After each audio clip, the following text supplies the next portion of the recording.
second sprint. And here the interesting topic is that how business planning is different from when we are identifying our business model. Many a times, with my interaction also I have seen that how most of us try to confuse two things. So it's about, when we're talking about business planning, we take it like directly proportional to business model, or when we say like, what, I have my model in place, maybe in a subtle way I'm trying to say that, what, my business plan is also in place. So I'm sure a business coach, a business power coach like Sarita can highlight what is the distinction when we talk about it is not the business planning if it is about business model. So over to you, Sarita. Yeah. So I also just like you, I also come across people who would have no idea about their business model. Especially MSME struggle with this a lot. You ask them what's your business model, and they'll be like, okay. So the focus will go on one thing that they do, and which is giving them, say, probably growth, or see, it's very simple. Business model actually is what derives profit in my business. That's so sorry, I'm just cutting you in between. So you say 6 pointers for business planning. Do you say something like that? If it is business model, it needs to have these things. Yes. Is it like 3, 4, 5, 6? What is there that you would want a person like me to take care of? So that's what I was coming to. So basically, a business model stands for what drives business. What drives profit in your business. It's simple. What is business model? But the issue is how to identify that business model.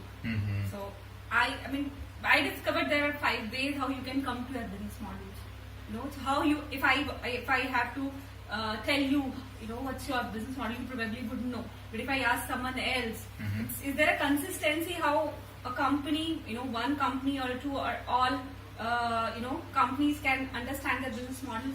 So there are 5 points which will help you come to the understanding, okay, this is my business model is. So you can write your business model by those 5 different points. Okay.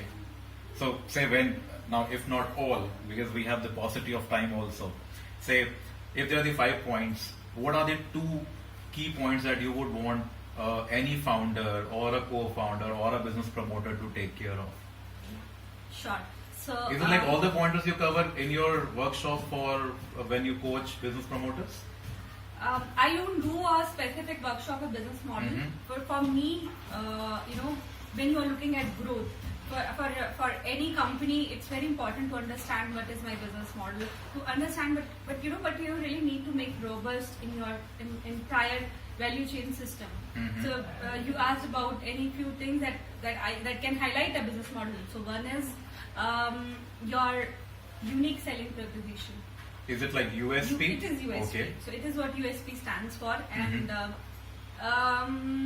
this is funny, but if I talk to say 10 entrepreneurs or MSMEs and you know your USP, I know that 7 of them will have never worked on their USP. Okay. So, which is a critical thing. As an individual, as a company, as someone who is a leader, if you can't understand what's driving profit in my business and what my USP stands for, so what is that one thing that my customer or consumer every time look at when they see my product? So if I see this mug, what is that one thing, if it is from a company, what do I look for consistently in that? That's my USP. People, MSMEs never talk about USPs. So how can you understand your USPs? If you see what is that one thing I want to stand for in future, is how you can derive your USP. Then you associate it with the market segment you're catering to. So my kind of consumers, my target market vis-a-vis, what is one thing that I want to stand for, may give you a selling proposition, a value proposition rather. So this is how that is the first point, the value proposition and market segment that I'm catering to. Another thing that I suggest is see your entire value chain structure. Okay. Chop down all your entire system, all your activities in how something comes to you and how it goes back to the consumer. So your raw material, even if it is services, what is that thing that I am working on, and when it goes to consumer, how it looks. Chop down everything that you do to make sure that is delivered in the quality you want. When you chop down, you'll understand what is my value chain structure. That will also help you derive your business model. Okay, so that is like when we look at business model, so if the USP is important and how well that USP is being translated into value proposition, which is a part of a value chain. I hope it will not make things cumbersome for a business promoter to think about, or will it again add to simplicity to do business? Absolutely not. Good that you mentioned that. So people often feel that okay, these terms are a little complicated. It's very simple. It's very simple, and I actually I believe in simplicity. Every time you see a product, you associate with the benefits to the right tribe or the right customer. You'll understand its USP. Okay. You talk about Facebook. Can you tell me USP of Facebook? What's one thing that Facebook stands for? I think it's about connections, social connections. Okay. And connections where by not knowing someone I am still able to know so much about that individual. Now, might be a guy like me would be more utilizing that networking for business purpose. So that is what I would think of when I think of Facebook. Networking, effortless Yes. networking. Yes, effortless Free networking. Right. And apart from that, so not networking holistically, there was a time when I have to really move out to understand what my friends are doing, and Facebook is there, I don't have to. Right. Yeah. Right, So right. networking is not in just one term; it is holistically. For business, people are using it for just socializing. So that's one thing that comes to your mind. Can people actually define it so easily? It's so simple. It came out so simply. So when you actually sit down and think through, you get all of it. It's not complicated. It's not cumbersome. It's very simple. And if you don't do it, don't even think of growing where you really you never think if you with this approach, people will not grow. It's very simple. You really have to take stock of things. You really have to think logically, and you really have to sit through rather than just doing things. You have to sit down and actually say, okay, this is what my USP is, this is what the segment is, this is how I get my profit. Really have to. It's critical to growth. So can you take some business case where how you helped one of your learners that how that from with your inputs that person was able to grow the business, or that person was able to understand or discover that what all things are to be there in business model. Yeah, so I normally do not reveal my clients, but then without taking name, I can talk about a woman. It's the nature of business. Yeah. So there was this woman who came to me, and it was one of the seminars that I was giving, and she's really, really driven, and she wanted to help people. She was from Uttarakhand, and she said, okay, I'm thinking of starting something of my own for a very long time, and so far nothing fructified. And I am actually, I want to help people. So that came a lot from her,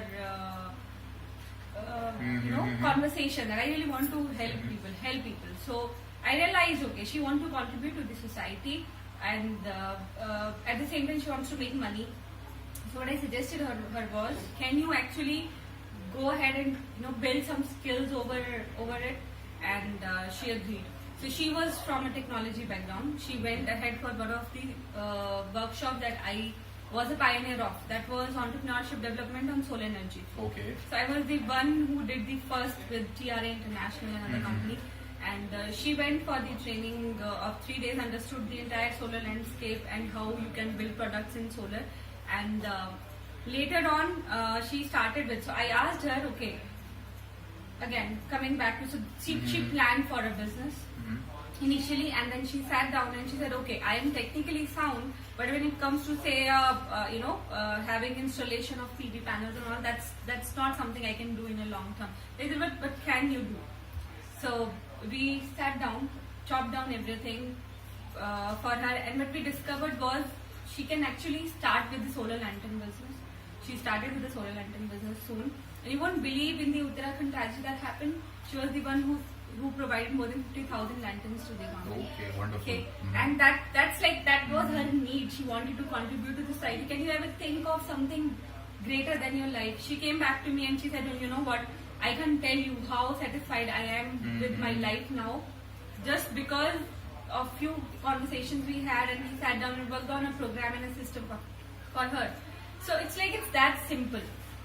She would have never imagined that she can do it in her life, and that feeling of contributing to the lives of those who were struggling at that time, nothing can replace that feeling.